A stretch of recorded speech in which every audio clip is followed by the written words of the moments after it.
तो वही होगा जो निर्गुण निर्विशेष निराकारवादियों का होता है। ध्यान करो, क्या ध्यान करे जब कुछ है ही नहीं, तो कुछ तो सामग्री हो।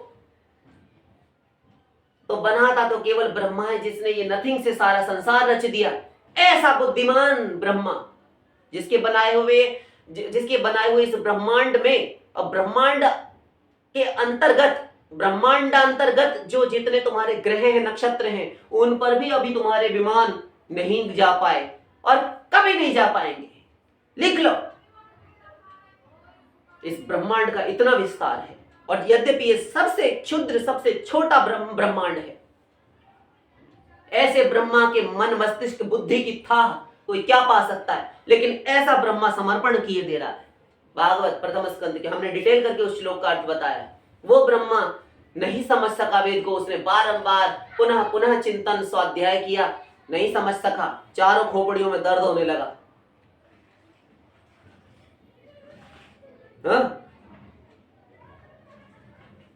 भगवान ने कहा पहले तुम सेरेडॉन की गोली खा लो, उसके बाद में हम तुमको पढ़ाएंगे, टीचर बनकर आएंगे। ब्रह्मा जी स्वस्थ होकर बैठे तो भगवान ने जिनके हृदय गह्वर में अपनी अघटन घटना पटीयसी योग माया, अपनी अचिंत्य दिव्य शक्ति योग शक्ति से, जिनके मस्तिष्क में, जिनके हृदय गह्वर में ज्ञान संचार किया, वेदों का सृष्टि रचने की शक्ति सामर्थ्य दी, सृष्टि रचने का कला कौशल जिनको दिया कि ऐसे सृष्टि रची जाती है, ये ज्ञान ब्रह्मा को प्रदान भगवान ने किया, उस पर ब्रह्म सुप्रीम पावर ने। वो ब्रह्मा कह रहे हैं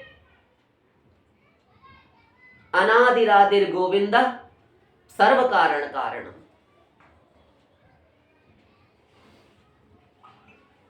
आगे समझ, ये है सनातन धर्म। सदा से वो ईश्वर था, कुछ नहीं था तब भी वो ईश्वर था। सृष्टि नहीं थी ना, अभी बताया ना।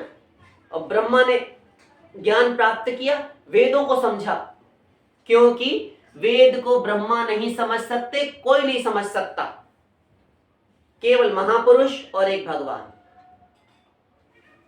आचार्यवान पुरुषो ही वेद, जो महापुरुष गुरु का शिष्य है वही वेद को समझ सकता है और स्वयं महापुरुष होकर समझ सकता है। ये दो नियम, अन्यथा न वेदविद मनुते तम बृहंतम।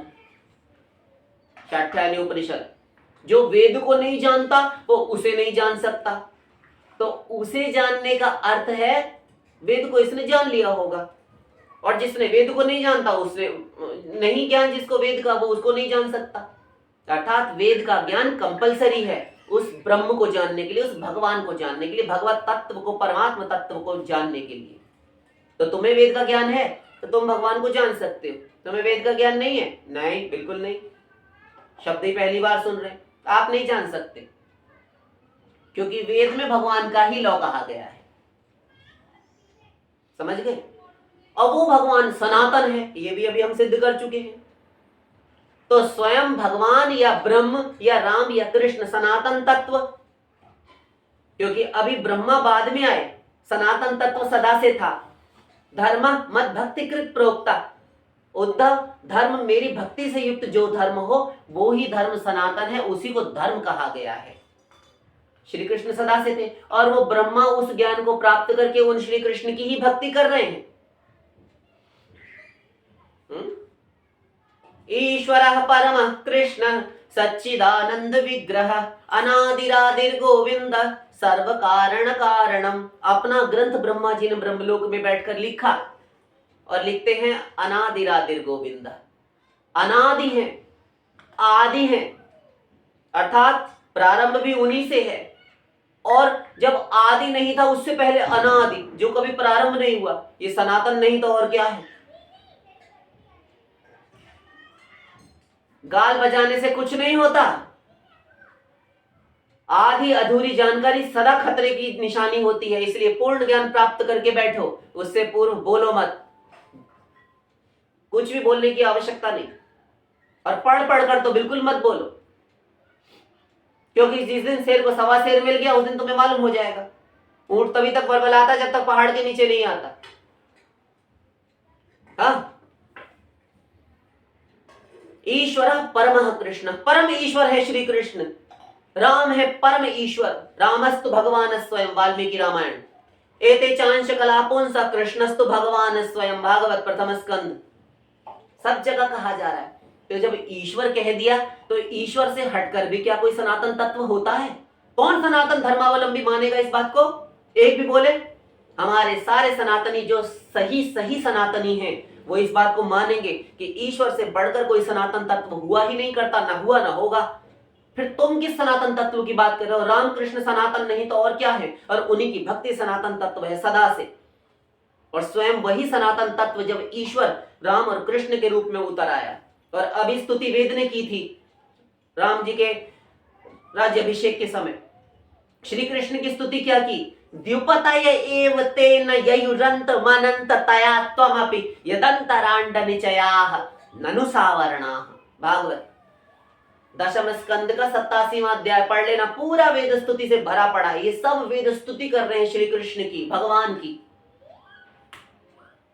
फिर श्री कृष्ण की स्तुति आ, पूरा वेद स्तुति कर रहा है। उसी की सांसें उन्हीं से प्रकट हुए और उन्हीं की स्तुति कर रहे हैं, अपने प्रतिपाद्य तत्व की, जिसका प्रतिपादन वेद करते हैं। अभी बताया था ना, सर्वे वेदा यत् पदमामनन्ति, जिसकी ओर इशारा कर रहे हैं। तो इशारा तो संसार के लिए किया, जीवों के लिए, किंतु अब स्वयं ही स्तुति कर रहे हैं। अनंततया तो हम, आप अनंत हैं प्रभु, आपका अंत नहीं आ सकता। आप स्वयं भी, त्वमपि, आप भी अपना पार नहीं पा सकते। श्री कृष्ण का मजाक उड़ाया भगवान का, श्री कृष्ण का वेदों ने। क्या मजाक? भगवान ने गीता में अर्जुन को कहा कि वेद कृत वेद विद वेद विदेव चाहम, वेद को बनाने वाला, ध्यान दो, अभी हम कह रहे हैं ना कि वेद भगवान ने बनाए, नियम, सनातन धर्म सदा से भगवान थे। अब वो महाशय जी फिर दोबारा ध्यान, थोड़ा संयत होकर बैठ जाइए, स्थिर चित्त होकर, और कान खोलकर और अपने मस्तिष्क के खिड़की द्वार सब खोलकर रखें। एक एक अक्षर उनके दिमाग में घुस जानी चाहिए। बोलो, आप अभी वेद का हवाला दे रहे थे और सदा सदा से आप लोग कहते रहते हो कि हम राम कृष्ण को नहीं मानते। वही राम कृष्ण वो भगवान है साक्षात। जब तुम राम कृष्ण को नहीं मानते तो तुम कैसे सनातनी हो? हम आप ही से प्रश्न कर रहे हैं। भगवान के लोक में रहेंगे, भगवान के ब्रह्मांड में रहेंगे, उन्हीं राम कृष्ण का दिया हुआ दाल रोटी आटा चावल दाल सब खाएंगे, और उनको उनकी भगवत्ता से इन्हें द्वेष है, इन्हें ईर्ष्या। रामकृष्ण तो बाद में आए। अरे गधे, एवं विवस्वते योगम प्रोक्तवान हम अव्ययम। अर्जुन, आज से पूर्व, आज तुझे सुनाने चला हूं तो उससे पूर्व 100 करोड़ वर्ष पूर्व मैंने ये गीता विवस्वान सूर्य को सुनाई थी। विवस्वान मनवे प्राह मनुरिक्ष्वाकवे ब्रवीत। विवस्वान सूर्य ने अपने पुत्र विवस्वान को सुनाई, विवस्वान ने मनु को सुनाई, और मनु ने अपने पुत्र इक्ष्वाकु को सुनाई। पढ़ लेना गीता में, आज से 100 करोड़ वर्ष पूर्व। और आप सबका धर्म कब से? 1500 2000 साल। 100 करोड़ वर्ष पूर्व सुनाई थी, तो उससे पहले भी भगवान रहे होंगे फिर तो। अपना इनकी भ्रमित बुद्धि के प्रलाप हैं। और साथ में हमारे जो तथाकथित सनातनी, अब उनको भी इन्हीं में जोड़ देते हैं, शेष बाकी लोगों में। ये सनातनी होने का ढोंग दावा किए रहते हैं, सब नाटक करते हैं। वास्तविक सनातनी इस बात को मानते हैं कि राम कृष्ण भगवान है, साक्षात भगवान है, और वो सनातन तत्व है, और वेद के प्रतिपाद्य तत्व हैं, जिनका प्रतिपादन वेदों ने किया है। समझ रहे हो? सिर में पीड़ा तो नहीं हो रही?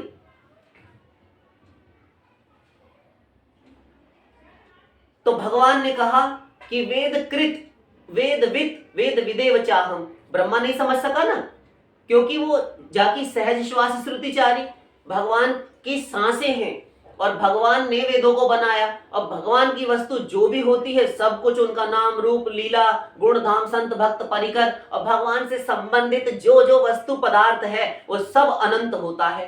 तो वेद भी अनंत हो गए, अपौरुषेय हो गए। अपौरुषेय, जैसे कि उन महोदय ने कहा कि वेद किसी ने लिखे नहीं, हाँ सही है, किंतु फिर भी पौरुषेय भी कहा जाता है, क्योंकि पुरुष के द्वारा कहे गए हैं, भगवान के द्वारा, क्योंकि भगवान पुरुष है। पुरुष सूक्त है ना वेदों में, वो सगुण सविशेष साकार है। अभी बताया ना, सगुण अगुण दुई ब्रह्म स्वरूपा द्वे वाव ब्रह्मणो रूपे मूर्तम चैव अमूर्तम च। मूर्त भी है अमूर्त भी है। तो जब मूर्त हुआ तो पुरुष हुआ, महानारायण महाविराट विष्णु, चार भुजाओं वाले लक्ष्मीपति, जिनके लिए कहा गया है क्या, पुरुष सूक्त। पुरुष सूक्त, ये पुरुष सूक्त है, ये वेद में कहा गया।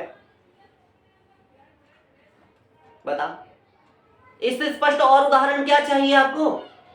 अरे आप ही के ऋग्वेद में महाशय जी, जिस ऋग्वेद का आप हवाला दे रहे हैं ना, उसी ऋग्वेद में दुर्गा स्तुति के नाम पर दुर्गा सूक्त, नारायण विष्णु सूक्त, शिव सूक्त, ये पढ़ लीजिए आप जाकर, पहले ये पढ़ लीजिए, उसके बाद में वेदों का उदाहरण दीजिए।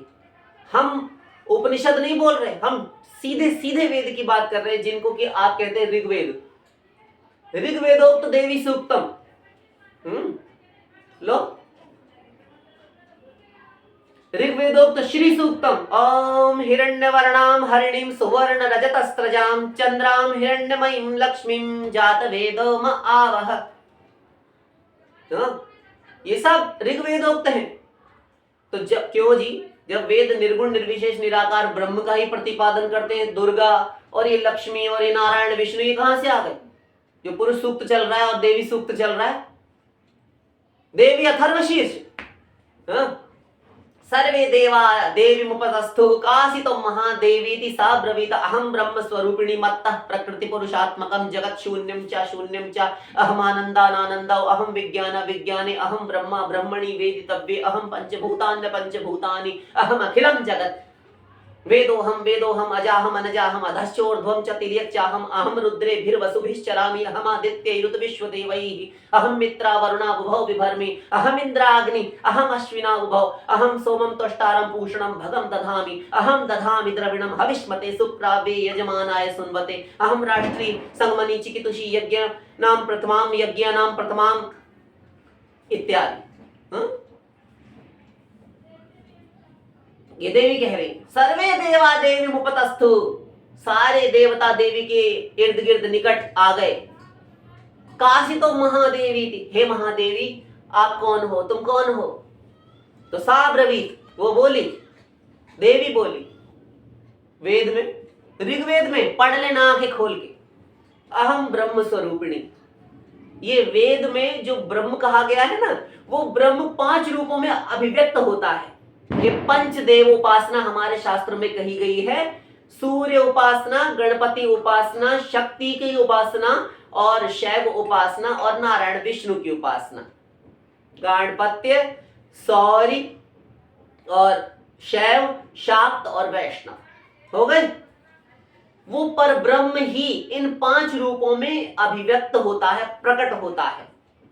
शेष सारे देवता देवियां जो बाकी हैं वो तो माया के अंडर में हैं, ये माया से परे के देवता होते हैं। किंतु ये 5 देवता के रूप धारण करने पर, इन 5 के रूप धारण करने पर भी वो पर ब्रह्म जो है सनातन है, और ये देवता ये स्वांश हैं, या अथवा यूं कहें कि ये स्वयं पर ब्रह्म ही होते हैं। इसीलिए इन 5 के जो आपको सहस्त्रनाम इत्यादि उपलब्ध होते हैं गणेश जी के, आप गणपति सहस्त्र नाम उठाकर देखिए, आपको उसमें ब्रह्म शब्द, भगवान शब्द, सनातन शब्द मिल जाएगा। आप दुर्गा के उठाकर देखिए, भवानी सहस्त्र नाम अथवा दुर्गा सहस्त्र नाम या कोई भी सहस्त्र नाम, पार्वती सहस्त्र नाम, ये सारे के सारे आपको इसमें सनातनी शक्ति मिल जाएगा। सनातन अर्थात वो भी सनातनी है, जिसका कभी न जन्म हुआ न कभी मृत्यु होगी, और मध्य में तो वो है ही वर्तमान, ऐसी शक्ति।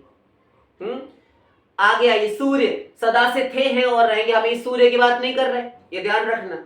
सूर्य और साथ में ये नारायण विष्णु और शिव, अजम निर्गुणम निर्विकल्पम निरीहम चिदाकाशमाकाशवासम भजेहम गिरा ज्ञान गोती तमीशम गिरीशम करालम महाकाल कालम कृपालम गुणागार संसार पारम नतोहम। कलातीत कल्याण कल्पांतकारी, कल्प का भी जो अंत कर देते हैं भगवान, सदा सच्चिदानंद दाता पुरारी, चिदानंद संदोह मोहापहारी, प्रसीद प्रसीद प्रभो मन्मथारी, न यावत उमानाथ पादारविंदम भजन्ति है लोके परेवा नराणा, न तावत दुखम शांति संतापनाशम। आगे समझ में? ये शिव भी सनातन है, सदा से थे, शिव साक्षात भगवान है, ये भी पर ब्रह्म स्वरूप है। वेद स्वरूपम ब्रह्म वेद स्वरूपम।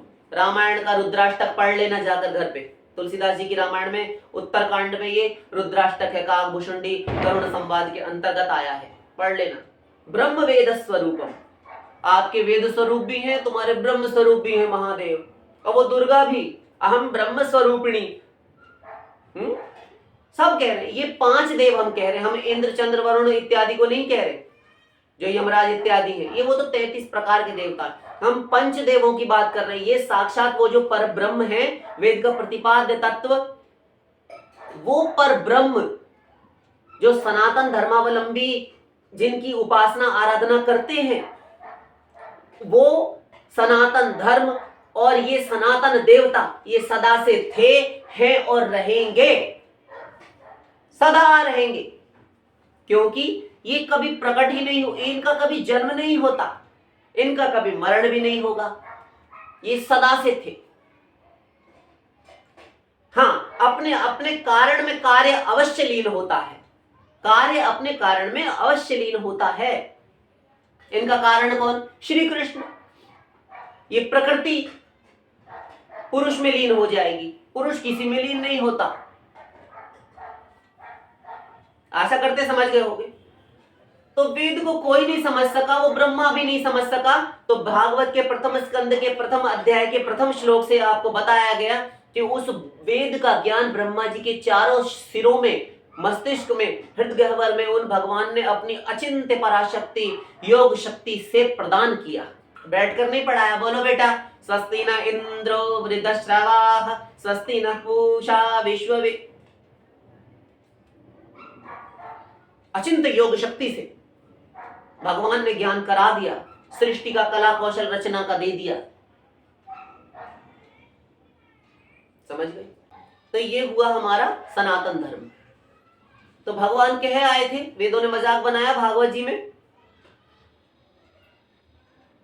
धर्म वेदकृत वेदविद वेद विदेव चाहम। वेद को बनाने वाला मैं, क्योंकि अभी कहा ना भगवान की सहज श्वासें हैं, तो क्यों जी आपका सनातन धर्म आप मानते हो वेदों के अनुसार, और उस वेद को बनाने वाले को नहीं मानते, रामकृष्ण को। यही तो अर्थ हुआ इसका, और दूसरा क्या अर्थ हो सकता है? रामकृष्ण के बाद, और वहां वो स्वयं भगवान चैलेंज कर रहे हैं, जिस गीता की टक्कर की कोई पुस्तक नहीं मिलती शास्त्र आज तक। तुम्हारी कोर्ट कचहरी अदालतों में भी, सुप्रीम कोर्ट में भी यदि धरी हुई है कोई किताब, तो वो तुम्हारी कोई और किताब नहीं, तुम्हारे वेद भी नहीं वहां पर जा सकते। रखी है तो गीता, क्योंकि समस्त वेद शास्त्रों का निचोड़ गीता के अंदर है। कैसे तुम्हें जीवन जीना चाहिए ये कला गीता सिखाती है, ये मार्ग प्रशस्त करती है गीता कि ऐ मनुष्य तुझे जीना है तो ऐसे जी। और उन कृष्ण की गीता को तो तुम मानते हो, कृष्ण को नहीं मानते। तुम वेद को तो मानते हो, वेद के जन्मदाता को नहीं मानते। ये तो वही बात हुई कि हम अपने बाप को तो मानते हैं, मां के पति को नहीं मानते। हाँ, बाप बोल देंगे, माता का पति नहीं बोलेंगे। क्यों? हमको बुरा लगता है। तो आपके मनमाने की बात चलेगी। ये तुम्हारे बिगड़ी हुई बुद्धि की उपज है, जो तुम सनातन धर्म को लेकर उसकी ओट में अपना उल्लू सीधा कर रहे हो। वेद को बनाने वाले भगवान, वेद का ज्ञान जिनको प्राप्त है और वेद को जो जानता है सही सही, वो भी भगवान, अर्थात वेद को जानने वाले भी भगवान, वेद को बनाने वाले भी भगवान, और वेद का ज्ञान प्राप्त करने के उपरांत जिस तत्व को जाना जाता है अथवा जाना चाहिए, वो भी भगवान श्री कृष्ण। राम एक ही बात है। वेदकृत वेद को बनाने वाले, वेदविद वेद को स्वयं जानने वाले, अर्थात वेद क्या कहता है, उसमें क्या कहा गया है, वो केवल मैं ही जानता हूं। और वेद विदेव चाहम, मैं ही हूं वेद के द्वारा जाना जाने वाला। अभी कहा था ना वेद उपनिषद में, न वेद बिन मनुते तम बृहंतम। जो वेद को नहीं जानता वो उसे नहीं जान सकता। वेद का ज्ञान परमावश्यक है। जिसको वेद का ज्ञान नहीं हुआ वो भगवान को नहीं जान सकता।